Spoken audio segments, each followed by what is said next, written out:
Hello bachcho, let's read the question. The work done in blowing a bubble of radius capital R is W. Then we have to find the work done in making a bubble of radius 2R from the same soap solution. Okay, so let's see the key concept in this question. Key concept. जो work done होता है so as to blow a bubble, work done to blow a bubble, blow a bubble, उसका formula होता है this is equal to T into A. Here T is surface tension, T is surface tension, surface tension, and area is A is area, area of the bubble, surface area of the bubble, area of bubble. Okay, यहाँ पे bubble जो होता है, bubble तो एक spear जैसा ही होएगा, we will consider it to be a sphere. तो इसका एरिया क्या होगा in this case, in case of bubble A is equal to the surface area. Surface area sphere का होता है 4 पाई r स्क्वायर.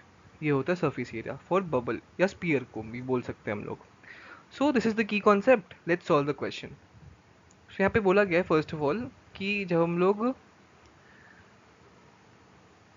जो वर्क डन है W1 हम लोग बोलते हैं, यहाँ पे क्वेश्चन में मेंशन नहीं किया गया, हम लोग मान लेते कि जो सोल्यूशन है उसका सरफेस टेंशन T है.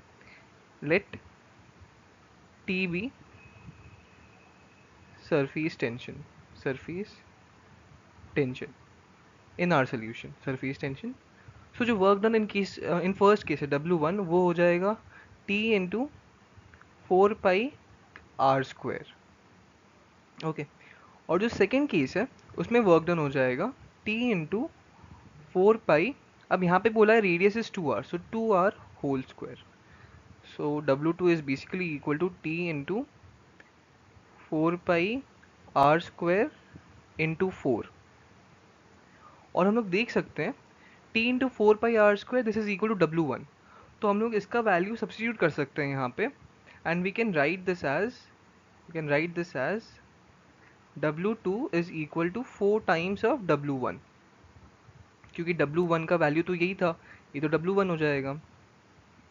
This entire thing is W1. So 4 times W1, और W1 is given in the question since W1 is already given to be W. यहाँ पे ऑलरेडी मेंशन है कि वर्क डन W है, तो हम लोग लिख सकते हैं W2 is equal to 4 times W. So we can clearly see option is C, 4W, and we can write answer of the question is C, that is 4W. So work done to make a bubble of radius 2r from the solution is equal to 4W. So I hope आप लोगों को solution समझ आया होगा. Thank you.